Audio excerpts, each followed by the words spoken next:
नाज़रीन, जो खबर आ रही है वो बड़ी खतरनाक है पाकिस्तान के लिए। 3 दिन बाद पाकिस्तान में फटेगा काला बम। ये पूरे पाकिस्तान की ही जो ज्यादातर आबादी है उसकी कोई मेंटल हेल्थ गुड नहीं है। इंडिया का पलड़ा हमेशा भारी रहेगा क्योंकि ऑन पेपर इंडिया के पास दुनिया के सबसे एडवांस्ड फाइटर जेट्स हैं। तो अपनी सिक्योरिटी का खुद बंदोबस्त करना होगा। इंडिया ने तो काफी मिसाइल टेस्ट किए हैं। अलबत्ता हिंदुस्तानी जो है वो डरते नहीं है और हिंदुस्तान एक बहुत बड़ी अस्करी ताकत है। हमारे मुल्क में क्या हालात चल रहे हैं, हम इंटरनेशनल मेडिएशंस करा रहे हैं।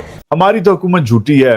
पाकिस्तान इस वक्त चौतरफा संकट में फंसा हुआ है। तो पाकिस्तान के अंदर इस टाइम पे जो तबाही मची हुई है पेट्रोल की कीमतों की वजह से, ईंधन की फराहमी के तनाज़े पर लाहौर मेट्रो बस सर्विस 11 अगस्त से बंद होने का खदशा पैदा हो गया है। ये यार पता नहीं ये क्या गेम खेल रहे हैं हमारे साथ। एक के बाद एक हड़ताल, अब ये सब आपको बहुत ज्यादा सुनने को मिलेगा।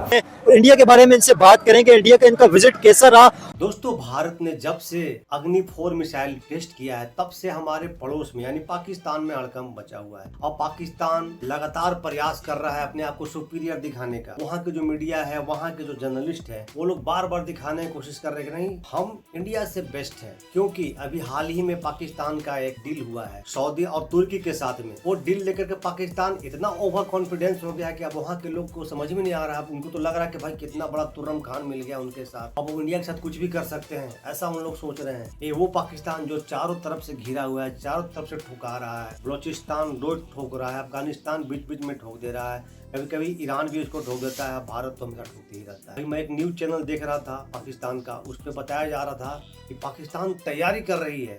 चीमा साहब भी बोल रहे थे, मैं उनका वीडियो लगाया हूँ एक दिन पहले वाला, वो भी बोल रहे थे कि पाकिस्तान भी अब भारत के लिए तैयार बैठा है। जो पीओके में चीजें भी हो रही हैं उसके लेकर के पाकिस्तान में तो कहीं न कहीं दहशत है, डर है कि हो सकता है कि भारत कुछ अंदर अंदर प्लानिंग कर रहा हो और कुछ ऐसा हरकत कर दे। ये लेकर के पाकिस्तान के लोग अब धमकी भी दे रहे हैं। और दोस्तों, एक और खबर अभी आ रही है कि 14 अगस्त के पीओजे के जो लोग हैं वो लोग बहुत बड़ा ऐलान कर दिया। उन्होंने कहा है कि भाई जो भी आप हमारे लोगों को मारे हो, जो हमारे आम आवाम को आप मारे हो, उसका हम बदला लेंगे 14 अगस्त के दिन। हम उस दिन ब्लैक डे मनाएंगे, पाकिस्तान का झंडा को उल्टा करके दिखाएंगे। तो दोस्तों, कुल मिलाकर पाकिस्तान का जो हालात है बहुत ही खास्ता है। बाकी जो चीजें हैं आप इस वीडियो में देख लीजिए, आपको समझ में आ जाएगा। तो नमस्कार, मैं आपको रिपीट, चलिए शुरू करते हैं। नाज़रीन, जो खबर आ रही है वो बड़ी खतरनाक है पाकिस्तान के लिए। 3 दिन बाद पाकिस्तान में फटेगा काला बम, पीओके धारण करेगा विकराल रूप। मेंटल स्ट्रेस की बात की है, मेंटल हेल्थ की बात की है। ये ना सिर्फ के पीटीआई के वर्कर्स की बल्कि ये पूरे पाकिस्तान की ही जो ज़्यादातर आबादी है उसकी कोई मेंटल हेल्थ गुड नहीं है, बल्कि बड़ी पुअर मेंटल हेल्थ के साथ हम इस वक्त यहाँ पे जिंदगी गुजारे। दुनिया के डिफेंस एक्सपर्ट्स हमेशा से समझते थे कि जब भी बात डिफेंस और मिलिट्री टेक की आएगी तो इंडिया का पलड़ा हमेशा भारी रहेगा क्योंकि ऑन पेपर इंडिया के पास दुनिया के सबसे एडवांस्ड फाइटर जेट्स हैं, जैसे कि फ्रेंच राफेल। उन्होंने दुनिया के सबसे बेहतरीन Russian S-400 Triumf air defence system लगाया हुआ है और उनका मिलिट्री बजट पाकिस्तान से कहीं ज्यादा है। सबको यही मानना था कि पाकिस्तान के पास ना तो उस लेवल की क्वालिटी फाइटर जेट्स मौजूद हैं और ना ही वैसा नए जमाने का high tech defence hardware. India की ये जो defence research and development organisation है, इसने ये जो टेस्ट किया, हमें तो अपनी सिक्योरिटी का खुद बंदोबस्त करना होगा, हमें खुद उसका इंतजाम बनाना होगा। इंडिया ने तो काफी मिसाइल टेस्ट किए हैं, खास तौर पे मई 2025 के वाकयात के बाद। तो ये जो लेटेस्ट टेस्ट वो अगस्त 6 को हुआ है, अग्नि 4 है। अग्नि 4 जो है इनका एक तरह से इंटरमीडिएट रेंज बैलिस्टिक मिसाइल है और इसकी रेंज कोई 4000 किलोमीटर के करीब है। मतलब अगर आप 4000 किलोमीटर देखें तो इंडिया से आप साउथ ईस्ट एशिया के मुल्क थाईलैंड, मलेशिया वगैरह, इंडोनेशिया वगैरह उस रेंज में आते हैं।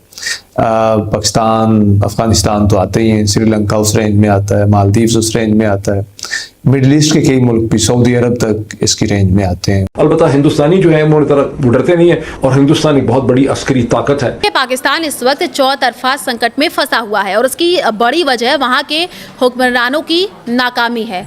बलूचिस्तान में विरोध की ऐसी लहर उठी है कि पाकिस्तान सेना को पीछे हटना पड़ा है और लोगों ने अपनी आज़ादी का जश्न तक मना लिया है। आज बहुत इंतहाई अफसोसनाक खबर है। क्या हुई? GHQ के ऊपर प्रॉपर हमला हुआ है और उसके अंदर जाहिर एक जवान शहीद भी हुआ है, 2 जख्मी भी हुए हैं और रावलपिंडी माल रोड के ऊपर ये हमला हुआ। इंतहाई अफसोसनाक खबर है। अभी 14 अगस्त को इस्लामाबाद में परेड है, और यहाँ असले समेत GHQ तक एक आम आदमी ऐसे पहुंच रहे हैं, तो फिर तो ये बड़ा खतरनाक मामला है। तो इन या फिर इनसे वो दिफाई मुआहदे वाले भी सोचेंगे भाई इनसे हमने दिफाई मुआहदा कहाँ कर लिया, तो अपनी हिफाजत नहीं कर पा रहे। मोहम्मद हुसैन नामी एक नौजवान जिसने कल अचानक GHQ पर हमला कर दिया, वो खैबर पख्तूनख्वा के जिला खैबर से ताल्लुक रखता था और फायरिंग के तबादले में ये मोहम्मद हुसैन नामी नौजवान मारा गया और एक सिक्योरिटी एहलकार शहीद हो गया और 2 जख्मी हो गए। जो जर्नैली टाउट से मीडिया के अंदर उन्होंने मजीद ये कहा कि ये पाकिस्तान तहरीक इंसाफ का बहुत ही एक्टिव रुकन है। ये भी बताया उन्होंने कि ये टॉप लीडरशिप के साथ हर वक्त राब्ते में रहता था, बहुत ही फाल कारकुन था। शुक्र खुदा का ये करें कि कहीं ये नहीं कह दिया कि जेल के अंदर से इमरान खान ने इसे खत लिख के कहा था कि हमला करें। हमारे मुल्क में क्या हालात चल रहे हैं, हम इंटरनेशनल मेडिएशंस करा रहे हैं, हम दूसरों के साथ डिफेंस पैक्ट साइन कर रहे हैं जस्ट बिकॉज क्योंकि हम न्यूक्लियर पावर हैं, लेकिन हमारी कंट्री के जो हालात हैं उसको देखते हुए आपको लग रहा है कि हमें बाहर के लोगों को ज़्यादा सॉर्ट आउट करने की ज़रूरत है इंस्टेड ऑफ अपने घराने को हम लोग सेट करें। जहाँ पर ये इस्लामिक नेटो बन रही है वहाँ पर इसराइल एंड इंडिया के जो ताल्लुकात हैं वो ज़्यादा स्ट्रॉन्ग नज़र आ रहे हैं। तो पलड़ा किसका भारी नज़र आ रहा है? पलड़ा जी ऑफ कोर्स हमारा भारी है, क्योंकि ये कोई ऐसी बात नहीं है कि मैं आपको डिल्यूजन्स में लेके जा रहा हूँ। दूसरों से दिफा की गारंटियां और जमानतें लेने का कोई फायदा नहीं है। बेशक ये पूरी दुनिया को भी अपने साथ मिला ले। तो हिंदुस्तान जैसी ताकत के दरमियान कोई जंग हो जाती है, जैसे कि जंग हुई 3.5-4 दिन की, तो उसमें सऊदी अरब का रोल तो यही होगा जिस तरह से रजिया चीखें मारती है सड़क के किनारे खड़े होके कि बचाओ बचाओ बचाओ। इसके अलावा सऊदी अरब का तो कोई रोल उसमें हो नहीं सकता।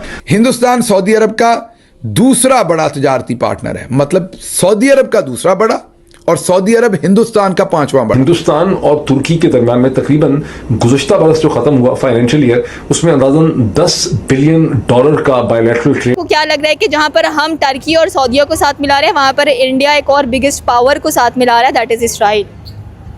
ऑफ कोर्स जब दुश्मनी होती है किसी से, मेरी भी होगी, तो मैं उन लोगों से तो मिलूंगा ना कि जो मेरे साथ हैं। मैं अपनी ताकत बढ़ाऊंगा, वो अपनी ताकत बढ़ा रहे हैं, मैं अपनी ताकत बढ़ा। हमने हर किसी को दुश्मन ही क्यों बनाना है? हमने अफगानिस्तान को भी दुश्मन बनाया हुआ है, हम उसको सपोर्ट नहीं कर रहे हैं। इनफैक्ट हमारे DGISPR ये बात कर रहे हैं कि वो स्लेव हैं इंडिया के, और अगर उन्होंने कह ही दिया कि हमारा DNA इंडिया के साथ मैच होता है तो उस पर इतना क्रिटिसाइज़ कर दिया, क्या मतलब इस्लामिक ब्रदर है हमारा। तो आपको लगता है हमें मुज़ाकरात करने चाहिए उसके साथ बैठ? आपको नहीं लगता हमने मुज़ाकरात नहीं किया? हमारी तो हुकूमत झूठी है। हमारी हुकूमत ने कल से बकवास शुरू की है। ISPR ने हमारे जर्नलिस्ट को कंट्रोल किया है कि ये ना बोलो, ये ना बोलो। ये पैक्ट है, ये एक्ट है। ईरान के रॉकेट्स हिट कर रहे हैं सऊदी अरेबिया को, हुतीज हिट कर रहे हैं सऊदी अरेबिया को। Where is Pakistan? अभी PM शहबाज शरीफ और जनरल आसिम मुनीर इस झटके से उभरे भी नहीं थे कि उनके सिर पर एक और भारी आफत खड़ी हो चुकी है। ईंधन की फराहमी के तनाज़े पर लाहौर मेट्रो बस सर्विस 11 अगस्त से बंद होने का खदशा पैदा हो गया है। निजी कंपनी ने ऑपरेशन मुअत्तल करने का नोटिस पंजाब मास ट्रांजिट अथॉरिटी को भेज दिया। तो पाकिस्तान के अंदर इस टाइम पे जो तबाही मची हुई है पेट्रोल की कीमतों की वजह से, लोग बहुत ज्यादा इस टाइम पे परेशान है। अंकल, पेट्रोल जितना ज्यादा महंगा है, क्या कहेंगे गरीब का जीना मुश्किल कर लोगों का 336 रुपया 80 पैसा नहीं होते हैं। अब गरीब लोग क्या करेंगे यार? ये यार पता नहीं ये क्या गेम खेल रहे हैं हमारे साथ, कसम से। आपको क्या लगता है पब्लिक के साथ कोई गेम खेल रहे हैं? हाँ, गेम है ना सारा। क्या गेम है? इतना वो महंगा, वो सस्ता नहीं करते जितना महंगा कर देता है। एक के बाद एक हड़ताल, एक के बाद अगला एहतजाज, अब ये सब आपको बहुत ज्यादा सुनने को मिलेगा। अब हुआ ये है कि पूरे मुल्क में पेट्रोल पंप बंद करने का ऐलान कर दिया गया है। पूरे मुल्क में 14,000 तकरीबन पेट्रोल पंप्स हैं। सबकी तरफ से पेट्रोलियम डीलर्स एसोसिएशन ने कह दिया है कि अब पेट्रोल पंप हम बंद करने जा रहे हैं। तो मेट्रो बस सर्विस वो प्रोजेक्ट है पंजाब हुकूमत का जिसपे वो बहुत क्रेडिट लेती है, और आज वहाँ उसको ले आए हैं, उस मेट्रो बस सर्विस को भी, कि वहाँ पे भी बस चलाने के जो पैसे हैं वो नहीं उनके पास हैं, तो लिहाजा वो कह रहे हैं कि हम इसको बंद कर देंगे। वो लोग जो कहते थे कि पंजाब का बहुत बड़ा बजट है, क्या हो गया अगर 11-12 अरब रुपए का जहाज खरीद लिया? इससे क्या फर्क पड़ता है? पंजाब हुकूमत खरीद सकती है, अमीर हुकूमत है।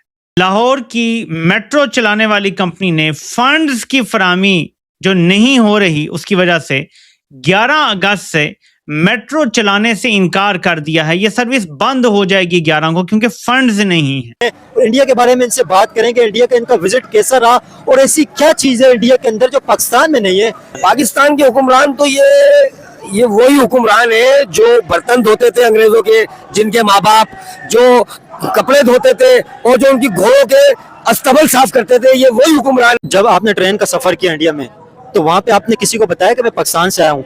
आपने जब किसी को अपना बताया कि मैं पाकिस्तान से आया हूँ, तो आपको क्या रिएक्शन दिया उन्होंने? हम मेरठ से दिल्ली गए ट्रेन के अंदर, तो वहाँ ट्रेन में, इंडिया की ट्रेन में बैठ के मजा ही कुछ और आया। यहाँ पे ये पाक बिजनेस, ग्रीन लाइन, ये समझ ले कि वहाँ की लोकल ट्रेनों से भी बदतर है। वहाँ की लोकल ट्रेनें भी जो एक शहर से दूसरे शहर में सर्वाइव करती है, वो भी बेहतर है और अच्छी कुशादा सीटें, कुशादा वहाँ पर चीजें हैं ट्रेन के अंदर। यहाँ तो ट्रेनें भी ऐसी है कि आपको बता रहा हूँ कि बिल्कुल लो कैटेगरी की ट्रेनें हैं। इंडिया के अंदर स्टे किया तो आप कहीं सेल के लिए भी, घूमने फिरने के लिए भी आप निकले, तफरी के लिए? बिल्कुल, हम सैर करने जाते थे, दरियाओं की तरफ जाते थे, मंदिर देखने जाते थे, मंदिरों में जाते थे। वहाँ पर उनके जो पुजारी वगैरह होते थे वो मिलते थे, वहाँ पर उनसे मुलाकात होती थी, बड़ी मोहब्बत करते थे वो लोग। उनको पता चलता था ये मुसलमान है, पाकिस्तान से आए हुए। दिल्ली के अंदर एक चितरी कबर है, एक बाजार का नाम है चितरी कबर। वहाँ मेरे दादा और चाचा की दुकान है, आज भी मौजूद है उस बाजार के अंदर। किस चीज की दुकान? दोस्तों, पड़ोसियों के हालात बेहाल है, लेकिन तैयारी कर रहा है भारत से जंग का। इनकी मेट्रो बंद हो गई, ये पेट्रोल के लिए दर दर भटक रहे हैं, पानी के लिए तो भटक ही रहे हैं। अब पानी के लिए वार करने की तैयारी कर रहा है पाकिस्तान अंदर अंदर। पता नहीं कौन सा हमारे डैम को टारगेट करके रखा हुआ है, उस पर मिसाइल दागेगा और सारा पानी खोल के पाकिस्तान ले जाएगा। भाई अभी कुछ दिन पहले ही पानी जब भारत छोड़ा था, तबाह हो गया था पाकिस्तान। तो हमारे जो पड़ोसी हैं बड़ा ही नटखट है, बीच बीच में इस टाइप का हरकत करते रहते हैं। तो दोस्तों, आपका क्या ओपिनियन है, क्या राय है इस वीडियो पे जो हमारे पड़ोसियों ने कहा? आप क्या कहना चाहते हैं, इनको जरा बता दीजिए, सुझाव दे दीजिए। तो मिलते हैं फिर से एक न्यू रिएक्शन वीडियो में। अगर आप मेरे चैनल पे नए हो तो प्लीज मेरे चैनल को सब्सक्राइब जरूर कीजिएगा दोस्तों। तो मिलते हैं न्यू वीडियो में, तब तक के लिए नमस्कार, राम राम, जय हिंद।